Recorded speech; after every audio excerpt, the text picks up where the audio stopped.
Malapit nang matapos ang pagkukumpuni sa nasirang floodgate sa Navotas City na dahilan ng pagbaha sa lugar. Yan ang ulat ni Isaiah Merapuentes.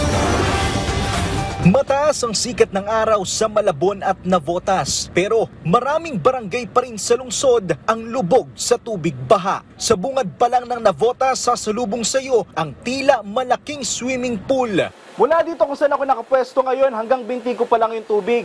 Pero ayon sa mga residente, kapag dinediretso daw namin ito, aabot na sa hanggang dibdib ang tubig.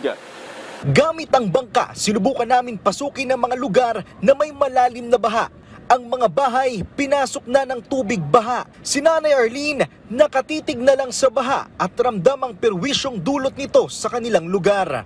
Tapos yung mga naghahanap buhay, mahirap po. Katulad namin, nagtitinda kami. Ako, nagsiservice ako ng manicure, pedicure. So, sino magpapalinis sa akin? Wala.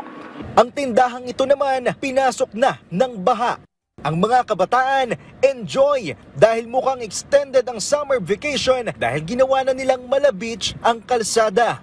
Ang ilan pang ang mga kabataan tuloy lang sa pagbabasketball sa baha sa Navotas. Sa Malabon, lubog din ang maraming kalsada. Maging ang tapat ng Malabon City Hall, baha rin. Nasirang floodgate na sinabayan pa ng high tide ang sinisising dahilan ng pagbaha sa Malabon at Navotas. Last year kasi, di ba nadaanan siya ng fishing vessel.